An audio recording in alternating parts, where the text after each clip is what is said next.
오늘 하나님께서 우리에게 주시는 말씀, 신약 성경 로마서 12장 1절로 2절입니다. 신약 성경 로마서 12장 1절로 2절. 다 자신 줄 알고 제가 하나님 말씀을 받들어 읽도록 하겠습니다. 이것은 살아계신 하나님의 말씀입니다.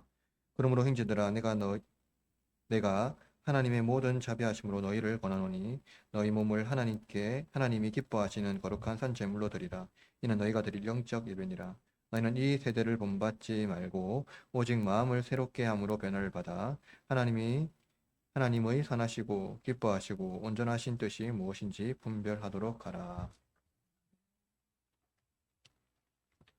오늘은 로마서 강의 44번째 시간으로 하나님이 기뻐하시는 예배라는 제목으로 하나님 말씀을 선포하도록 하겠습니다. 우리가 지금까지 로마서를 쭉 보고 있는데요. 바울은 로마서 1장 서두부터 이제 11장 전체까지 이 복음이 무엇인지, 그리고 하나님께서 우리를 구원하시는 그 구원 역사가 무엇인지 깊이 다루었습니다. 그러니까 모든 인간은 죄 아래 있으며 유대인도 이방인도 자기 의로 하나님 앞에 설 수 없다는 것이었습니다. 그러나 하나님은 자기 아들 예수 그리스도의 의로 우리를 의롭다 하시고 그리스도의 죽음과 부활을 통해 우리를 죄와 사망에서 의와 생명으로 건져내시고 또 부활하셨죠. 그렇게 하셨습니다. 바울은 이 놀라운 구원의 신비를 설명한 뒤에 이제 하나님을 찬송합니다. 우리가 지난주에 봤던 것처럼 깊도다 하나님의 지혜와 지식의 풍성함이요. 바울은 하나님의 긍휼을 하나님의 구원 신비를 이제 경탄하도록 우리에게 이끌어 주었습니다. 이제 바울은 12장에서 그 긍휼을 입은 성도가 어떤 삶을 살아야 하는지 이제 말해주고 있습니다. 중요한 것은 바울이 이 말씀이 윤리적 명령이 아니라 이 복음적 삶이라는 겁니다. 그래서 바울은 그러므로라는 말로 시작을 하는데요. 이것은 성도의 삶이 하나님의 긍휼에서 흘러 나온다는 것입니다. 우리는 하나님께 인정받기 위해 예배하는 사람들이 아닙니다. 우리는 이미 그리스도 안에서 긍휼을 입었기 때문에 예배하는 사람들이라는 거죠. 참된 예배는 하나님께 무엇을 얻어내기 위한 종교 행위가 아니라 먼저 우리를 위해 자신을 내어 주신 그리스도께 드리는 감사의 응답입니다. 그렇다면 하나님께서 하나님이 기뻐하는 예배는 무엇입니까? 바울은 너희 몸을 하나님이 기뻐하시는 거룩한 산 제물로 드리라라고 말합니다. 이것은 예배당 안에서 드리는 예배만을 의미하지 않죠. 우리의 몸, 마음, 그리고 시간, 그리고 관계, 나아가 우리의 가정과 직장, 교회 생활 전체를 하나님께 드리는 것을 말합니다.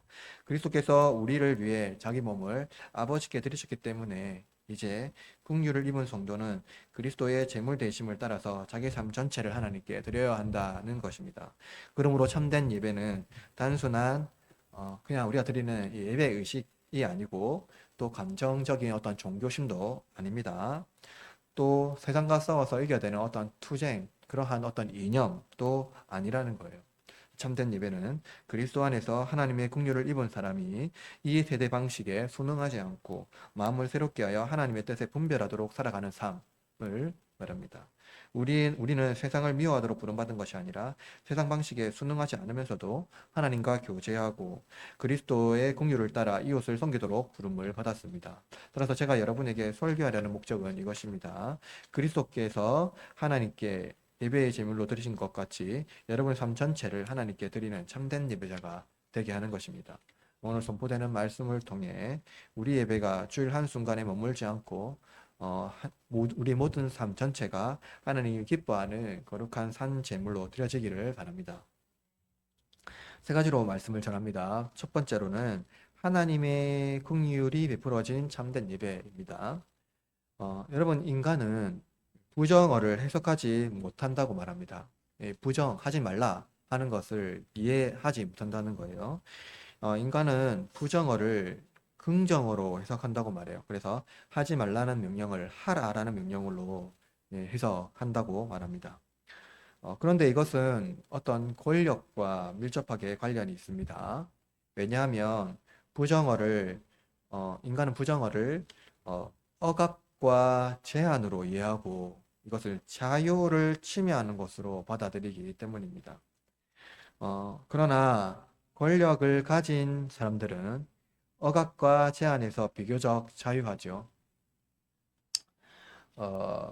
그런데 이 권력은 여러 가지가 있습니다. 사회적 약자라는 권력, 또 부와 권세라는 권력, 그리고 상호 관계적 권력 등 여러 가지 측면이 있습니다. 여러 가지 복잡한 권력 체계에서 인간은 자신이 누릴 수 있는 최대한의 자유를 누리려고 하죠. 그것을 쟁취하려고 합니다. 어떻게 하냐면 그 타인의 자유를 조절할 수 있는 이 권력을 가지려고 하는 거죠. 자신은 자유를 가지면서도 타인에게는 자유를 빼앗아서 그것을 권력으로 가지려고 하는 것. 그죠? 그것은 엄청난 권력입니다. 죄는 어떻습니까? 죄는 타자성, 그러니까 타자성을 무시하고 개인의 자유를 확장하죠. 어, 내가 개인의 자유를 확장하려면 누군가는 억압과 제한이 되어야 한다는 거예요. 다 자유할 수는 없다는 겁니다. 그래서 부정어를 자신에게 긍정어로 바꾸고 타인에게는 부정어로 억압하려는 죄를 나타냅니다. 하지 말라라는 명령은 나는 하고 너는 하지 말라 하는 방식으로 권력이 이제 사용된다는 거예요. 그런데 여러분, 권력의 최고 정점에 가면은 어떤 존재가 있습니까? 어떤 인물이 있습니까? 무엇에도 지배받지 않는 자유인이 있을 겁니다. 그죠? 권력의 최고의 정점은 무엇에도 지배받지 않는 자유인이 존재해야 된다는 거예요. 근데 생각해 봅시다. 인류 역사 전체를 돌아보면서 그 누구도 이 최고의 권력의 정점에 이른 사람을 우리가 본 적은 없어요. 왜냐하면 인간은 반드시 필멸하고 반드시 죽고 권력은 부패하여서 사라지기 마련이기 때문입니다. 영원한 권세자도 자유도 없어요. 왜냐하면 인간의 권력은 잘 보면 그 타자성이 결핍되어 있기 때문입니다. 영원한 권력이란 무엇입니까? 영원한 권력. 어디에도 지배받지 아니하는 그러한 자유로운 권력은 무엇입니까? 무엇에도 결핍함이 없는 거예요. 그리고 결핍되지 않았기 때문에 충만한 자유를 마음껏 누릴 수 있는 것을 말합니다. 그러면 이 자유라는 건요, 어떤 것에서 침해받지 않는 거, 그러니까 공격을 받는다고 해서 거기에 어떤 반응을 하지 않는 것을 말이에요. 여러분, 인간은 자신의 권리와 권력에 도전하는 자를 어떻게 합니까? 자유합니까? 인간은 자신의 권리와 권력에 도전하는 자에 대해서 자유합니까? 아니요. 철저하게 응징합니다. 철저하게 응징해요. 인간은 철저하게 타자 중심이 아니라 자아 중심적이기 때문에 이것이 무엇이냐면 바로 결핍된 자유예요. 그러나 권력의 정점에 있으면서도 자기의 권리와 권력에 도전하는 자를 응징하지 않고 오히려 섬기는 자는 무엇이냐면 이것이 바로 결핍이 없는 자유라는 겁니다. 불명예스러운 일을 겪는다 하더라도 결코 불명예로 만들 수 없고 추한 형벌을 겪는다 하더라도 그 고결함을 꺾을 수 없기 때문입니다. 누구도 침해할 수 없는 자유. 그것이 결핍이 없는 자유라는 건데요. 이 결핍이 없는 자유는 무엇이냐고 하니까 바로 긍휼함입니다. 결핍이 없이 베풀어지는 긍휼은 자격 없는 자를 의로 여기시기 위하여서 이 땅에 오신 예수 그리스도 뿐이라는 겁니다. 그는 인간에 대한 긍휼함이 넘쳐 흐릅니다. 그가 인내함으로, 그런데 여러분 생각해 보십시오. 그가 인내함으로 이 모든 것을 극복했다고 생각해서는 안 된다는 거예요. 그는 근력주의 방법으로 초월적인 능력을 발휘한 것이 아닙니다. 그는 자신이 만든 세상에 자신의 형상으로 창조된 인간 중에 한 사람으로 이 세상에 왔습니다. 그러나 여러분, 그가 이 땅에 오신 그 성육신이 자유를 침해하거나 억압할 수 없습니다. 예수 그리스도가 이 땅에 인간으로 오셨다고 하더라도 그의 자유를 제한하거나 억압할 수 없다는 거예요. 왜 그렇습니까? 그가 인간으로 오셨다 하더라도 하나님의 본질을 변화시키거나 썩게 하거나 어떠한 방식으로 부패하도록 만들 수 없기 때문입니다. 또 뭐 섞이지도 않는 거죠. 그러니까 온전하다는 겁니다. 하나님의 본성은요. 오히려 예수님은 아버지께서 우리에 대한 사랑을 참지 못하시는 그 하나님의 사랑을 그 긍휼함을 드러내기 위하여서 섬기는 자로 어떻게 오셨습니까? 자신을 제물로 드리기 위하여 이 땅에 오셨기 때문입니다. 여러분, 하나님의 긍휼, 그것은 무엇입니까? 타인에 대한 실패, 고통, 좌절, 그것을 절대적으로 타자화시킵니까? 하나님 그렇지 않고요. 하나님 그것을 자신의 것으로 만들어요. 자신의 감정으로 동의시게 하게 만듭니다. 여러분, 이 감정을 바울은 하나님의 구원 역사의 신비라고 말해요. 여러분, 이게 굉장히 하나님이라는 이 분을 이해하는, 또 이해할 수 없는 굉장히 독특한 방식입니다. 세상에 어떠한 신화 또는 어떠한 신적인 존재가 인간의 고통과 좌절에 동일한 감정을 느끼지 않습니다. 그 하나님이라는 이 분은 자신이 만든 이 피조물이 실패하고 좌절하고 넘어지는 것에 대해서 그 좌절과 실패를 같이 느낀다는 거죠. 바울은 12장 1절을 그러므로라는 전치사를 사용하여서 하나님의 찬송하는 참된 예배를 말하고 있어요. 하나님의 찬송하는 것은 이 참된 예배를 통해서 이루어진다고 말해요. 신자가 하나님을 찬송하고 예배하는 근원은 무엇이냐면 하나님의 긍휼 여기심에서 시작된다는 겁니다. 하나님의 구원 역사에서 하나님의 긍휼을 받지 못하는 그 자격 없는 자들에게 베푸시는 하나님의 성품을 보여주고 있는 거죠. 하나님의 구원 역사는 인간이 상상할 수 없는 신비라는 겁니다. 누가 우리의 불순종과 완악함이 긍휼히 여김을 받을 수 있는 동기가 될 것이라고 생각할 수 있을까요? 여러분, 우리가 구원받을 수 있는 유일한 존재로 만든 게 뭔지 압니까? 우리가 하나님의 구원을 받을 수 있는 유일한 존재로 만든 것, 그게 뭔지 압니까? 그게 우리 죄예요. 우리의 죄만이 하나님의 구원을 받을 수 있는 유일한 존재라는 겁니다. 동기라는 거예요. 그러니까 이 신비로운 하나님의 구원 역사가 하나님의 긍휼하심을 통해서 우리 가운데 선포되었다는 겁니다. 바울은 로마서 11장 32절 말씀, 우리가 지난주에 읽었던 말씀에 이렇게 말해요. 하나님이 모든 사람을 순종하지 아니하는 가운데 가두어 두심은 모든 사람에게 긍휼을 베풀려 하심이로다. 그렇죠? 그런데 여러분, 이 하나님의 놀라우신 섭리를 우리가 말씀을 통해서 알고 있지만 우리가 살아가는 이 세대는요, 긍휼이 없어요. 왜 그렇습니까? 우리는 언제나 그들과 우리를 구분하며 살아가요. 타인을 억압하고 제한하고 나의 자유를 확장하도록 나아가는 것, 그것이 최고의 이익입니다. 사람은 이웃의 불행에 자신의 불행만큼 관심을 쏟지 않아요. 자신의 불행만큼. 오히려 나의 자유를 침해하는 것에 더 큰 분노를 느낄 뿐입니다. 우리가 일어나는 여러 사회적 현상들이 있잖아요. 거기서 이 사람들이 느끼는 분노는 어떤 겁니까? 나의 자유에 침해되는 것, 내가 억압받는 것, 내가 제한되는 것, 내가 충분히 누려야 되는 것들을 다른 환경이나 상황이나 또 여러 가지 이런 것들에 대해서 이루지 못할 때 우리는 극심한 분노를 느낍니다. 그런데 여러분, 한번 생각해 봅시다. 부정어를 긍정으로 해석하지 못하는 이유, 오늘날 많은 사람들이 그것이 인간의 뇌의 문제라고 하는데 이것이 뇌의 문제일까요? 아니요.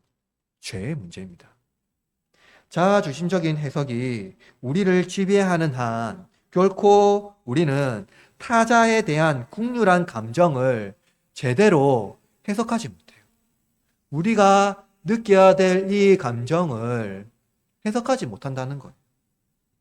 바울은 하나님의 자비하심, 궁길의 여기심을 권합니다. 권해요. 권하다. 그것은 명령과 청원의 중간 위치예요. 왜 바울이 권했냐면 우리에게는 필수적이지만 그것은 자동적으로 이루어지지 않는 것이기 때문입니다. 우리는 죄의 권세 아래 있기 때문이에요. 그러나 바울은 신자라고 불리는 우리를 죄의 권세가 아니라 의의 권세, 불순종의 자녀가 아니라 순종의 자녀, 나아가 하나님의 은혜를 입은 자라고 말해요. 긍휼한 감정을 누리도록 하나님은 우리에게 은혜를 베푸셨다는 겁니다. 하나님이 우리를 긍휼히 여기지 않으셨다면 우리는 누구에게도 그러니까 하나님이 우리를 긍휼히 여기시지 않았다면 하나님은 우리에게 아들을 주시지 않으셨을 거예요. 그리고 구원은 우리가 이루어야 할 몫이 될 겁니다. 그는 아들을 먼저 내어주심으로 우리에 대한 사랑을 확증하셨어요. 하나님의 긍휼은 예배를 통해서 이 공동체를 형성합니다. 자아중심적인 한 사람을 부르셔서 어떻게 하십니까? 한 몸 되게 하신다는 놀라운 하나님의 섭리가 이 예배 안에서 형성이 되는 거예요. 우리가 드리는 예배는 하나님의 권세가 드러나는 현장입니다. 자유함의 잔치라는 거예요. 예수님은 십자가에서 모든 억압과 통제를 어떻게 하셨습니까? 제거하셨어요. 죄와 사망을 제거하셨습니다. 그 죄와 사망의 사슬에서 우리를 풀어주셨죠. 그것은 자아 중심 속에서 타자성으로 우리를 옮겨주신 거예요.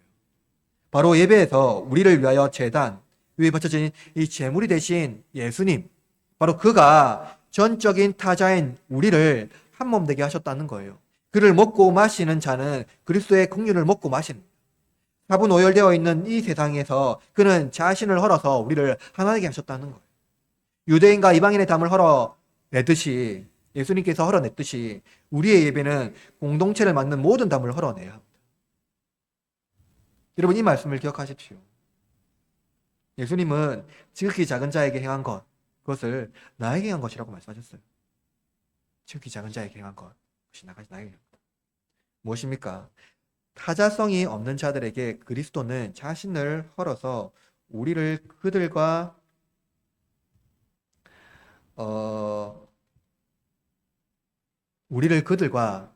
나누지 않고 하나 되게 하셨다는 거예요.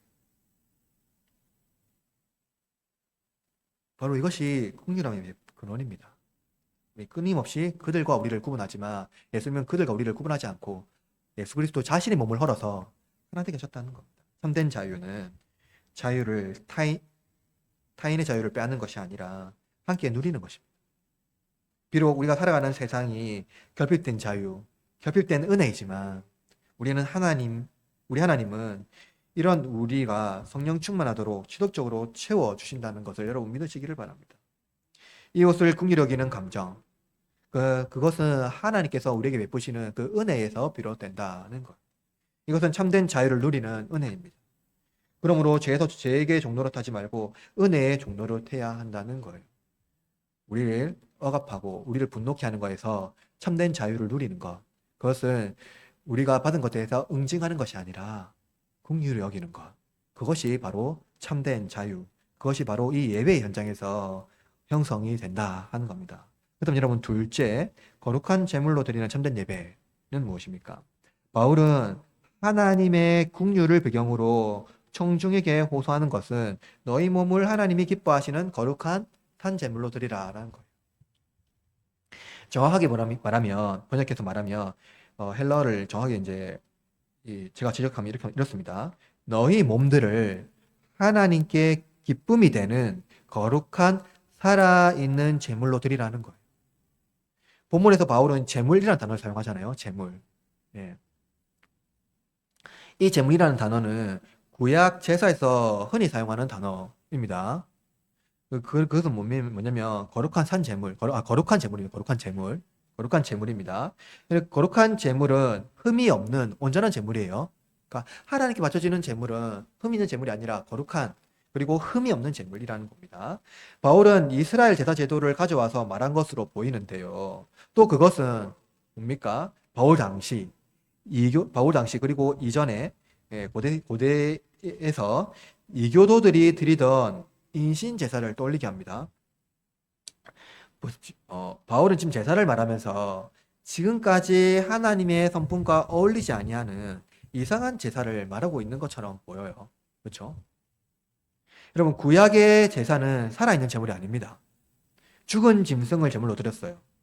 제사를 드리기 전에 여러 가지 의식을 하고 죽은 짐승을 불에 태워서 하나님께 올려드렸습니다. 하나님은 그 불에 타서 올려드리는 그 연기를 마시고 하나님 거룩한 하나님의 예물로 받으셨다라고 말하고 있어요. 그런데 그리고 또 바울은 당시 살아있는 제물이라고 말하고 있는데요. 이 제물은 뭐냐면 이교도들이 자신의 신들에게 화를 면하고 풍요를 기원하면서 드렸던 그 인신 제사를 말하고 있어요. 살아있는 제물을 드렸죠. 그런데 바울은 왜 너희의 몸을 거룩한 살아있는 제물로 드리라고 말할까? 왜 거룩한 살아있는 제물로 드리라고 말할까? 바울이 의미하는 제사의 의미가 무엇이겠습니까? 만약 바울이 말하는 제사가 유대교적이라면 우리를 의롭다 할 근거가 아직 마련되지 않았다는 거예요. 여전히 그 짐승의 희생제사를 드려야 돼요. 의롭다는 근거가 마련되지 않았기 때문에. 이교도적이라면, 그죠? 하나님도 다른 신들과 같이 우리를 상호적으로 대한다는 것을 알 수 있습니다. 따라서 하나님께서 우리를 긍휼히 여기지 않는다는 거예요. 그렇다면 바울은 지금 하나님의 긍휼로 권면한 내용 자체가 어떻게 됩니까? 아직까지 말한 모든 것이 모순이 됩니다. 그러나 성경에서 이와 유사한 장면이 기록되어 있는데요. 하나님께서 아브라함에게 아들 이삭을 바치라는 내용입니다. 아브라함이 이삭을 바칠 때 그는 살아있는 아들을 결박하여 제단 위에 살아있는 제물로 드립니다. 아브라함이 아들 이삭을 죽이려 할 때 그때 하나님은 아브라함의 아들이 아니라 살아있는 자기 아들이 나무 위에 걸어 아브라함에게 줍니다. 물론 우리는 그때 어린 양을 보았죠. 수풀에 걸린 어린 양. 아브라함이 이삭을 대신하여 속죄물로 하나님의 아들을 눈으로 보았을 때 여호와 이레라고 하였어요. 하나님께서 친히 준비하셔서 우리를 대신하여 제물이 되어 주셨다는 겁니다. 그럼 요한복음 8장 5장 6절에 이렇게 말하고 있어요. 예수님께서 말씀이에요. 예수님께서요. 너희 조상 아브라함은 나를 본 것을 즐거워하다가 보고 기뻐하였느니라. 여러분, 아브라함이 예수님 본 적 있습니까? 근데 여기서 말하는 즐거워하다는 뭡니까? 여호와 이레, 숯불에 걸린 하나님께 예배하신 그 어린 양인 예수 그리스도. 하나님은 살아있는 거룩한 제물을 우리를 위하여 주셨습니다. 하나님께서 기뻐하시는 제물, 그것은 무엇입니까? 그 아들 예수 그리스도입니다. 하나님은 그 아들을 제물로 드림으로 우리를 구원하시기를 기뻐하셨다는 거예요. 여러분, 상상이나 할 수 있겠습니까? 우리가 하나님을 예배한다고 생각하지만 하나님은 우리를 위하여 먼저 제물이 되어 주셨습니다. 하나님은 자기 영광을 위하여 우리를 구원하신 것이 아니라 우리를 구원하심으로 하나님 자기 영광을 드러내셨어요. 우리가 하나님을 섬긴다고 생각하지만 하나님은 먼저 우리를 섬기셨습니다. 여러분, 이 역전이 어떻게 가능할까요? 아브라함은 아들 이삭을 죽은 자 가운데서 다시 받은 것 같이 하나님은 그의 인생의 영원한 찬송으로 섬겨드렸습니다. 찬송은 우리를 위하여 자신을 거룩한 살아있는 제물로 드리신 하나님께 마땅히 올려드리는 살아있는 제사입니다. 찬송이 없는 제사는 없습니다. 여러분, 바울은 고린도후서 5장 10절에 이렇게 기록하고 있어요. 그가 모든 사람을 대신하여 죽으심은 살아있는 자들로 하여금 다시는 그들 자신을 위하여 살지 않고 오직 그들을 대신하여 죽었다가 다시 살아나신 이를 위하여 살게 하려 함이라. 여러분, 바울은 우리의 내면에 뿌리 내린 이 자아 중심성을 파괴하고 우리를 대신하여 죽으시고 다시 살아나신 그를 위하여 살아야 한다고 선포합니다. 이제 여러분, 우리의 몸을 하나님께서 기뻐하시는 거룩한 산제물로 드려야 합니다. 이것이 우리가 드릴 영적 예배이고 찬송이라는 거예요. 그런데 여러분, 이것은 구체적으로 어떠한 제물입니까? 이것은 우리의 영혼과 몸 전체를 포함한 전인격이 하나님이 기뻐하는 흠없는 제물로 되어야 함을 말하고 있습니다. 신자의 소명은 가혹한 세상에서 거룩하게 구별되어 하나님께 헌신하는 거예요. 이 가혹한 세상에서. 여러분, 헌신이란 무엇입니까? 요한 그리스도스톰은 이렇게 말했어요. 우리도 옛사람을 죽이고 세상에 매인 우리 지체를 십자가에 못 박을 때 이러한 일이 가능합니다. 요한 그리스도스도 이렇게 말해요. 세상에 매여 있는 우리 지체, 세상에 매여 있는 우리 지체를 십자가에 못 박을 때만 우리가 하나님께 헌신할 수 있다는 거예요. 자아 중심성을 버리고 세상에 성육신하신 그리스도의 마음을 본받는 겁니다. 옛사람을 버리는 것, 즉 죄와 사망의 종로로 돼서 의와 생명의 그리스도의 사람으로 변화되는 삶을 어떻게 합니까? 지속적으로 살아내는 겁니다. 그리고 살아있는 재물이란 무엇을 의미하죠? 살아있는 재물. 우리가 이 땅에서 살아있는 동안 그 사명을 다해야 한다는 거예요. 살아있는 동안 그 내내. 바울은 이것이 너희가 드릴 영적 예배니라 라고 말합니다. 본문에서 영적이란 이 단어는 합리적이라는 단어예요. 합리적이라는 단어를 영적이라는 단어로 번역했어요. 다른 말로 말하면 합당한 정도로 번역할 수가 있는데요. 그럼 기독교 예배를 오해하는 사람은 이렇게 오해해요. 정서적 세뇌 혹은 어떤 영적인 상승, 어떤 신비주의 이렇게 이해합니다. 그러나 바울은 우리가 드리는 예배가 그런 예배가 아니라 합리적인 예배라고 말해요. 합당한 예배, 합리적인 예배.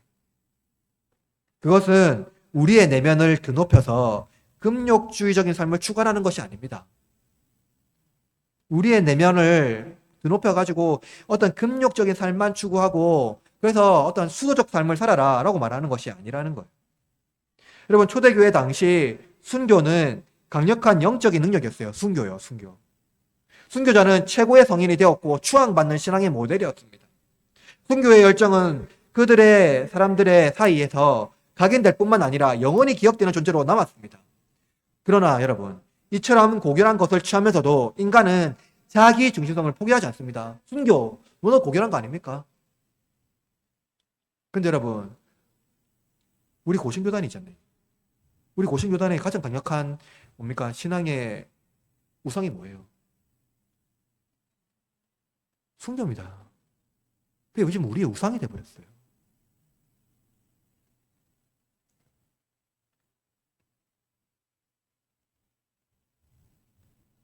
우리의 예배는요, 금욕주의 예배가 아니에요. 바울이 말하는 합리적인 이 단어를 사용함으로써 우리에게 전하는 참된 예배는 하나님과 교제하는 예배예요. 여러분, 당시 순교는요, 굉장히 하나님 추앙받았지만 그것을 통해서 자신이 사람들에게 각인되고 영원히 이름을 남기려고 하는 방식으로 순교를 했다는 겁니다. 여러분, 순교는 그런 게 아닙니다.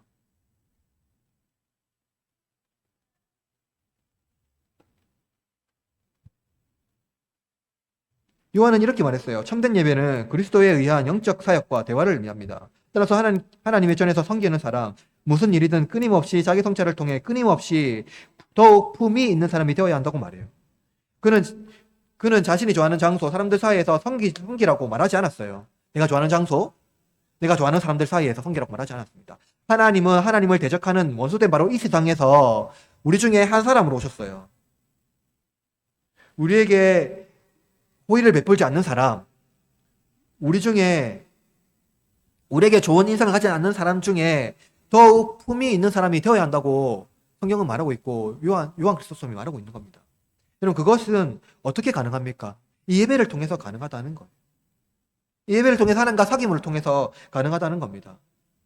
우리가 교제하는 대상이 하나님이라는 것이라는 거예요. 그와 교제함으로 우리가 더 나은 사람이 된다는 것을 말하고 있어요. 이것이 바로 예배의 목적입니다. 그러므로 하나님께서 지극히 작은 자에게 행한 것, 나에게 행한 것이라고 말씀. 그것을 우리는 기억해야 되는 거예요. 우리의 작은 행동이 하나님과 사귐이 되는 예배라는 거예요. 대단한 어떠한 목적이 있는 것이 아니라 우리의 작은 이 행위를 통해서도 하나님의 예배, 우리 궁극적으로 하나님의 성품을 담는 것, 그것이 우리의 예배의 목적이 될 수 있다는 겁니다. 마지막으로 마음이 새로워지는 참된 예배입니다. 그렇다면 여러분, 바울은 하나님과의 사귐이 있는 예배는 구체적으로 어떤 예배를 말하는 것입니까? 먼저 바울은 너희는 이 세대를 본받지 말라고 말해요. 이 세대를 본받지 말라. 여러분, 이 세대는 아담이 타락한 상태에서 태어난 모든 인류에 속하는 영역입니다. 모든 영역이요. 바울은 먼저 그리스도께 속하는 자들이 죄와 사망 영역에서 의와 생명의 새 영역으로 옮겨졌다고 선포했어요. 그리스도의 속죄가 최종적이고 결정적이지만 그것은 예 영역에 속하는 모든 것에서 벗어난 것이 아니라고 말해요. 우리가 살아가는 이 세대는요, 여전히 죄와 사망에 어떠한 구속되어 있는 세대에 살고 있습니다. 우리가 그리스도 안에서 새 생명을 얻은 것은 확실합니다. 구원받은 것은 확실합니다. 그런데 그것이 우리가 살아가고 있는 이 세상에서 완전한 자유를 누리는 것은 아니라는 거예요. 이 세대는 인간의 철학과 신념 그리고 이에 대한 이 전략들이 실행하는 인류의 삶의 형태가 그대로 남아있는 어떠한 영역입니다. 누구도 이 세대에서 자유할 수는 없어요. 인간은 자신이 살아가는 문화에 적응하며 직감정적으로 그것에 영향을 받으며 살아갑니다. 여러분, 제가 지난번에 말씀드렸지만 균형 있는 인간은 없어요. 근본적으로 인간은 죄난 영역에서 벗어날 수 없기 때문입니다.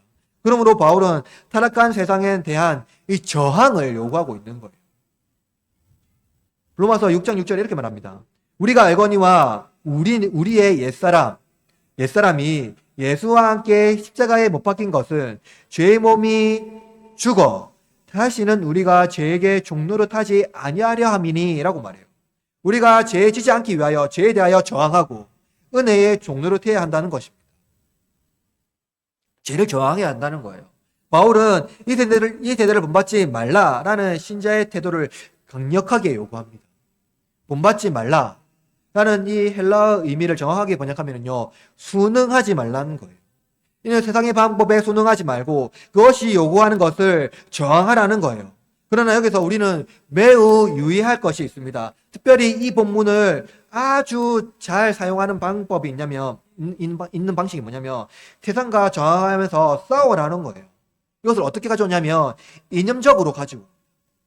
이것은 세상이 부패했으니 교회가 세상을 장악하여서 세상을 통치해야 한다는 방식으로 이해하는데 본문은 그런 방식이 아니라는 거예요. 그리스도가 세상에 다시 오실 때까지 여러분 이 긴장은 어떻게 됩니까? 이 세상은 어떻게 됩니까? 유지가 돼요. 이 긴장이 끝나는 게 아니라는 거예요. 여러분이 이 땅에서 몸이 이제 노쇠해서 죽었다 하더라도 이 땅에서 있는 그 긴장은요 여전합니다. 교회 내에도 참된 신자가 얼마나 될지 몰라요. 다만 신자는 무엇입니까? 이 세상을 저항하는 삶의 방식을 살아내야 한다는 거예요. 그것은 세상과 교제하지 말고 하나님과 교제하는 삶의 방식이라는 겁니다. 여러분, 이 세상이 타락했기 때문에, 이 세상이 하나님 말씀이 아니기 때문에 이 세상과 전면적으로 절교하고 절단하고 단절하고 우리는 다른 삶의 방식, 그러니까 우리의 공동체만 만들어서 살아내야 한다는 건 아니라는 거예요. 수적 삶으로 우리를 부르지 않았다는 거예요. 우리는 이 도시 안에, 이 세속화되어 있는 이 도시 안에서 그리스도의 삶으로 살아내야 한다는 겁니다. 여러분, 예수님은요, 이 세상을 장악하러 오지 않으셨습니다. 예수님은 이 세상을 완전히 박살내버리고 새로운 세상을 만들려고 오지 않았다는 거예요. 여러분이 세상과 싸운다면 세상은 여러분과 원수가 되고 회복되지 않을 겁니다. 더 이상 회복되지 않을 겁니다. 오늘날 우리에게 필요한 감정은 무엇보다 세상에 대한 긍휼함입니다. 적대감이 아니라 긍휼함이에요. 하나님과 교제함으로 하나님이 우리에 대한 긍휼함을 드러내신 것 같이 우리도 세상에 대한 긍휼함을 드러내야 됩니다. 이것은 하나님이 우리와 교제했던, 그러니까 하나님이 하나님과 원수되어 된 이 세상에 우리와 같은 한 사람으로 오신 것처럼, 그래서 뭐 하셨어요? 예수님이 교제하셨잖아요. 사귀셨잖아요. 그래서 이 땅에 이루신 게 무엇입니까? 원수된 하나님과 화해를 이루셨어요. 화목하게 하셨고 그 결과가 뭐죠? 평화입니다. 결코 적대감이 아니라 평화입니다. 그래서 우리가 필수적인 마음은 마음을 새롭게 함으로 변화를 받아라고 바울은 말하고 있어요. 마음이란 이성이라고도 말할 수 있는데 그것은 사고방식입니다. 마음이 형성되는 과정 매우 복잡해요. 왜냐하면 인간은 문화와 관계를 맺고 또 상호간의 관계를 맺고 있기 때문에 이 문화, 이 마음이 형성되는 과정은 너무나도 복잡합니다. 또 그 안에서 선택하고 결정하기 때문이죠. 근데 알아서 바울은 신자의 마음가짐이 어떻게 되냐면 성령 안에서 새롭게 변화되지 않으면 안 된다는 것을 강조하고 있어요. 이 문화와 이 사이가 아니라 성령 안에서 우리가 변화되어야 된다는 겁니다. 여러분 생각해 보십시오. 우리의 마음이 변화가 되지 않는다면 우리의 선택과 결과에 대한 책임을 회피하거나 다른 이유로 그 책임을 돌릴 겁니다. 그것이 인간의 삶의 방식이라는 거예요. 결코 인간은 책임을 지려 하지 않습니다. 마음이 새롭게 된다는 중요한 의미, 이 세대에 순응하지 않는 결과에 대한 책임을 회피하거나 다른 에게 돌리지 않고 담담함에 임하는 거예요. 우리가 이 세상에 순응하지 않는 것이 결코 우리에게 좋은 결과를 맞이하지 않을 수 있습니다. 우리가 선한 일을 한다고 해서 알아주지도 않고 의를 행한다고 해서 높여주지도 않습니다. 우리는 이러한 상호성에 적응해서는 안 된다는 거예요. 우리의 마음은 세상 것과 다르게 성령의 주시는 은사로 변화되어야 합니다. 성령의 은사를 여러분 기억하십시오. 그것은 전적인 타자성입니다. 자신을 숨기고 그리스도를 드러내는 성령님의 수줍음입니다. 우리의 마음의 자아 중심성에서 그리스도를 향한다면 그리스도가 높아지는 것이라면 우리는 어떻습니까? 충분해야 한다는 거예요. 내가 높아지는 것이 아니라 그리스도를 높이고 그리스도가 이 땅에 죽어된다면 나는 그리스도의 종이 되는 것만으로 충분해야 한다는 거예요. 우리의 마음을 창조하신 분, 그분은 성령님입니다. 그가 우리의 영혼을 새롭게 하십니다. 세상에 순응하지 않도록 우리를 이끄시며 하나님의 성품에 적응하도록 날마다 새롭게 하십니다. 누가 하나님의 성품에 적응할 수 있습니까? 성령님의 마음을 받는 자, 성령의 마음이 우리를 새롭게 하는 자, 그들만이 하나님의 성품에 적응할 수가 있어요. 거기에 적응하는 거 너무나도 힘든 일입니다. 누가 자기 중심성을 포기할 수 있겠습니까? 그러나 하나님은 우리에게 성령을 주셔서 그 마음을 새롭게 함으로 변화시켜 주신다는 거예요. 바울은 마음이 새롭게 함으로 우리의 생각과 행동에 큰 영향을 준다고 말해요. 그것은 하나님의 선하시고 기뻐하시고 온전한 뜻이 무엇인지 분별하는 겁니다. 이 본문을 오해해서 읽으면 세상에 일어나는 현상에 대한 구별로 읽게 됩니다. 그러나 결코 그렇게 읽어서는 안 된다는 거예요. 어떤 이들은 이 본문을 통해 동성애, 차별금지, 심지어 부정선거 같은 것에 저항하는 것, 그것이 세상과 구별하여 하나님의 선하시고 기뻐하시고 온전한 뜻이 무엇인지 구별하는 것이라고 주장하지만 바울은 이 본문을 통해 구원받은 신자의 생활 원리를 말하고 있습니다. 바울은 하나님의 선하심, 기뻐하심, 온전하심, 그리고 그 뜻을 알기 위하여 교제해야 한다고 말해요. 하나님과 교제하듯 하나님과 사귐이나 참된 예배를 드리는 자라면 결코 우리의 이웃과 교제하기를 멈추어서는 안 된다는 겁니다. 그리고 그를 통해서 하나님과 사귐을 통하여서 우리는 무엇을 배양하냐면 이 세상에서 분별할 수 있는 그 능력을 배양할 수 있어요. 성령님이 우리에게 주시는 그 마음을 통해서. 여러분 기억하십시오. 하나님 결코 우리에게 순교를 요구하지 않아요.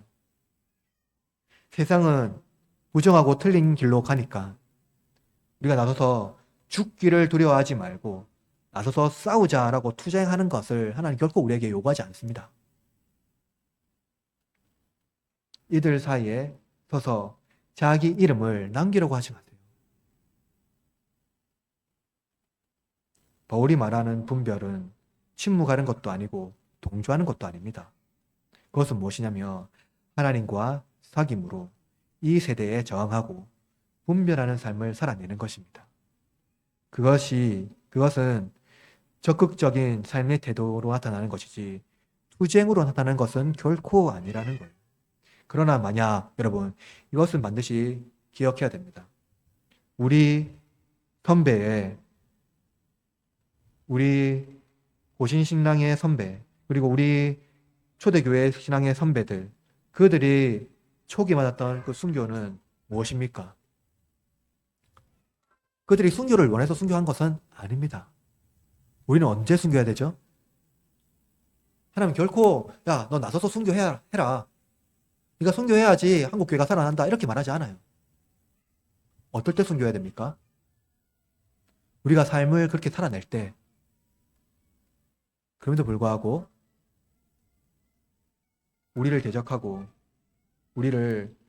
우리에게 반복음 불신앙을 요구하는 결정적인 순간에는 어떻게 됩니까? 그때 순교해야 한다는 거예요.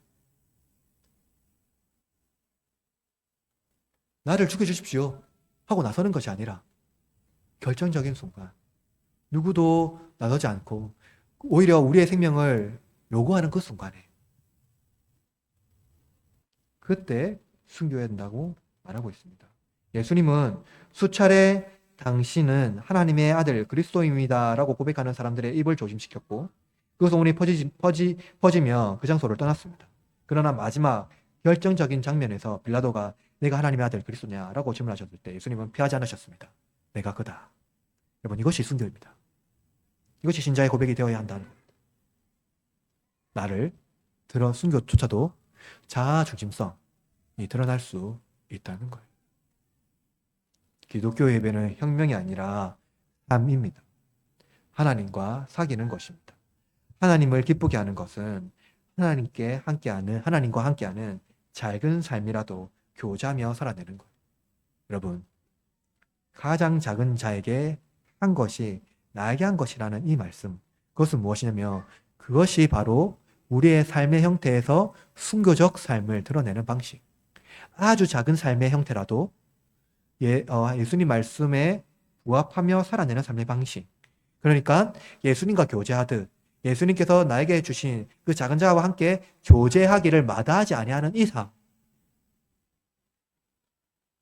그것이 바로 하나님이 기뻐하시는 거룩한 영적 예배라는 겁니다. 여러분을 가장 기쁘게 하는 것은 무엇입니까? 무엇인가 굉장한 기회를 얻었을 때입니까? 원하는 것을 얻을 때입니까? 아닙니다. 저는 최근에 가족과 함께 예전부터 가족과 함께 저녁 식사를 할 때요, 빼먹지 않고 하는 기도 제목이 있는데요. 그것은 무엇이냐면 우리 가족이 오늘 이 밤에 다 같이 함께 모여서 식사할 수 있게 해주심을 감사드린다입니다. 여러분, 바로 이 식사의 자리에서 무엇이 흘러나면은 이 타자성이 흘러 넘치는 거예요. 하물며 우리를 대신하여 살아있는 제물이 되신 예수님이 자기 몸을 헐어 마련하신 그 식탁은 어떻겠습니까? 여러분께서 하나님께서 베푸신 그 식탁은 장벽이 없습니다. 성령에 충만한 자들이 함께 모여 복되신 삼위 하나님을 찬양하는 이 예배의 현장, 거기에는 장벽이 없어요. 그런데 여러분, 우리가 살아가는 이 세대 안에, 살아가는 이 현장에서 장벽이 있으면 되겠습니까? 그리고 그 장벽을 우리가 만들어서는 안 되겠습니다. 왜냐면은 예수님께서 이미 그 장벽을 허무셨기 때문이에요. 이 예배가 예수 그리스도 안에서 한 몸 되게 하셨던, 우리가 예수 그리스도의 성찬을 누구나 함께 나눌 수 있는 것처럼 이 세상 안에서도 그러한 예배의 형태가 우리 가운데 지속되어야 되고 변함없이 흘러 넘쳐야 한다는 겁니다. 이것이 바로 사귐이 있는 예배, 공동체적 예배가 될 수 있다는 겁니다. 그러므로 여러분, 그리스도가 다시 오실 그때까지 우리는 참된 예배를 멈춰서는 안 됩니다. 우리의 교회 현장뿐만 아니라 우리의 삶의 여러 가지 형태 안에서 이 예배가 멈춰서는 안 됩니다. 하나님과 교제함으로 복음에 충만한 예배를 올려드리시기를 바랍니다. 사랑하는 흐르는 장로교회 성도 여러분, 우리의 예배는 세상에 선호하는 것이 아니며 분별하여 하나님이 기뻐하시는 거룩한 산제물로 드리는 예배입니다. 하나님은 자기 아들을 먼저 우리를 위하여 드렸습니다. 우리가 하나님을 섬기는 것이 아니라 하나님이 우리를 위하여 먼저 섬겨주셨습니다. 그러므로 우리는 하나님과 교제를 이 예배 안에서 충분히 누린 것처럼 이 세상 안에서도 여러분이 섬기는 여러분이 살아가는 삶의 여러 가지 형태들, 그리고 직장과 가정과 교회 모든 삶의 형태 안에서 그 예배가 멈추지 않도록 하셔야 합니다. 이 공동체가 예수 그리스도 안에서 허물어졌듯 우리는 자아중심성에서 벗어나 이 타자성이 흘러넘치는 이 거룩한 예배를 우리의 살아있는 이 거룩한 산제물로 드리고, 그래서 영적 예배로 드리고, 이 세대를 본받지 말고 순응하지 아니함으로 또 분별하여서 하나님이 기뻐하시고 거룩하시고 하나님의 뜻이 무엇인지 분별하는 그러한 거룩한 산 예배를 온전히 드리는 거룩한 하나님의 백성이 되기를, 자녀가 되기를 주님의 이름으로 축원합니다.